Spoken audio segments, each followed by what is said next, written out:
Hello friends, എല്ലാവർക്കും നമ്മുടെ സ്വന്തം നാത്തൂൻസ് ചാനലിലേക്ക് സ്വാഗതം. അത്തം പത്ത് രുചിയുടെ അവസാന ദിവസങ്ങളിലേക്ക് നമ്മൾ എത്തിയിരിക്കുകയാണ്. മറ്റന്നാളാണ് നമ്മുടെ ഓണം. അത്തത്തിന്റെ 8ാം ദിവസമായ ഇന്ന് സദ്യയിൽ ഒരിക്കലും ഒഴിച്ചുവിടാൻ പറ്റാത്ത ഐറ്റമായ അവിയലിന്റെ റെസിപ്പി ആയിട്ടാണ് ഞങ്ങൾ എത്തിയിട്ടുള്ളത്. അപ്പൊ എങ്ങനെ ഈ സ്വാദിഷ്ടമായിട്ടുള്ള അവിയൽ വളരെ എളുപ്പത്തിൽ തയ്യാറാക്കിയെടുക്കാം നോക്കാം. ഇതിനായിട്ട് ഞാനിവിടെ എടുത്തിരിക്കുന്ന പച്ചക്കറികള് വഴുതനങ്ങ എടുത്തിട്ടുണ്ട്, ക്യാരറ്റ്, മത്തങ്ങ, കിഴങ്ങ്, കത്രിക്ക, പടവലങ്ങ എടുത്തിട്ടുണ്ട്, ഏത്തക്ക, ചേന, പിന്നെ കുറച്ച് മുരിങ്ങക്കായ എടുത്തിട്ടുണ്ട്. പിന്നെ കുറച്ച് സവാളയും തക്കാളിക്കയും പിന്നെ 2 പച്ചമുളകും എടുത്തിട്ടുണ്ട്. അവിയലിന് ആവശ്യത്തിനുള്ള പുളി കിട്ടാൻ വേണ്ടിയിട്ടാണ് തക്കാളി എടുത്തിരിക്കുന്നത്. ഞാനിവിടെ പച്ച തക്കാളിയും പഴുത്ത തക്കാളിയും എടുത്തിട്ടുണ്ട്. ഒരു ചീനച്ചട്ടി എടുത്തു വെച്ച് അതിലേക്ക് ശകലം വെളിച്ചെണ്ണ ഒഴിച്ചു കൊടുക്കുക. അതിനുശേഷം നമ്മൾ അരിഞ്ഞു വെച്ചിരിക്കുന്ന പച്ചക്കറികളൊക്കെ അതിലേക്ക് ചേർത്ത് കൊടുക്കാം. സവാളയും തക്കാളിയും പച്ചമുളകും ഈ സമയത്ത് ചേർത്ത് കൊടുക്കണ്ട. ഇതൊരു പകുതി വേവായതിനു ശേഷം അത് ചേർത്ത് കൊടുത്താൽ മതി.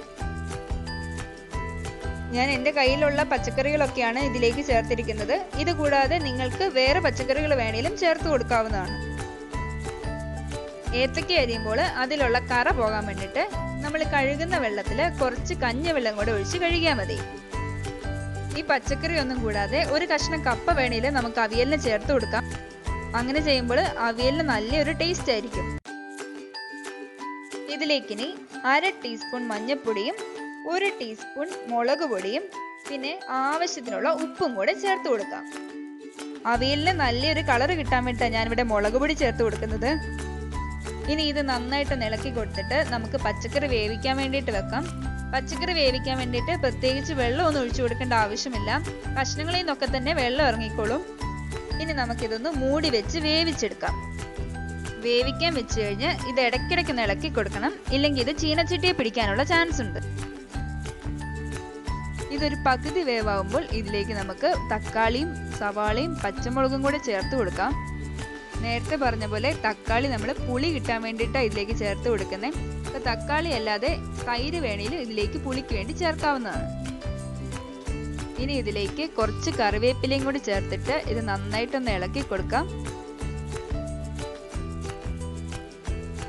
ഇപ്പൊ ഇട്ട് ഈ പച്ചക്കറിയും കൂടെ ഒന്ന് വേവിച്ചെടുക്കാൻ വേണ്ടിയിട്ട് നമുക്ക് അല്പനേരം കൂടി ഇതൊന്ന് മൂടി വെക്കാം.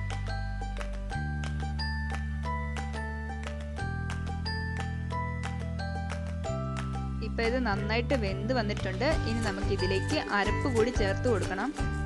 അരപ്പ് തയ്യാറാക്കി എടുക്കാൻ വേണ്ടിയിട്ട് 1/2 മുറി തേങ്ങ ചിരകിയതും 1/2 ടീസ്പൂൺ നല്ല ജീരകവും അതുപോലെ തന്നെ ഒരു 7-8 ചുമന്നുള്ളിയുമാണ് എടുത്തിരിക്കുന്നത്. അരപ്പ് ചേർത്ത് കൊടുത്തിട്ട് ഇത് എല്ലാ ഭാഗത്തും ആകത്തക്ക രീതിയിൽ നന്നായിട്ടൊന്ന് ഇളക്കി കൊടുക്കണം. ഒത്തിരി ഇളക്കി കൊടുത്താൽ കഷ്ണങ്ങളോടെയും എനിക്ക് കുറച്ച് കുഴഞ്ഞ അവിയൽ ഇഷ്ടമുള്ളതുകൊണ്ടാണ് ഞാനിങ്ങനെ ഇളക്കി കൊടുക്കുന്നത്. ഉപ്പ് നോക്കിയപ്പോൾ ഇച്ചിരി കുറവുണ്ടായിരുന്നു, അത് കാരണം കുറച്ച് ഉപ്പും കൂടെ ചേർത്ത് കൊടുക്കുന്നുണ്ട്.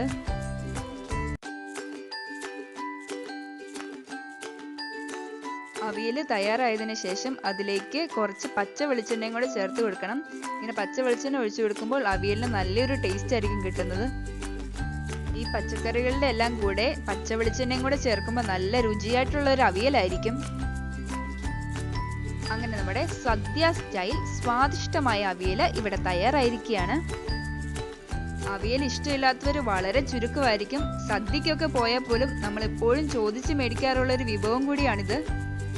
അപ്പൊ എല്ലാവരും ഈ ഓണത്തിന് അവിയൽ ഇതുപോലെ ഒന്ന് ട്രൈ ചെയ്ത് നോക്കണം. നാളെ മറ്റൊരു രുചികരമായിട്ടുള്ള ഓണ വിഭവമായിട്ട് ഞങ്ങൾ നാത്തൂൻസ് വീണ്ടും വരുന്നതായിരിക്കും. അതുവരേക്കും ബൈ.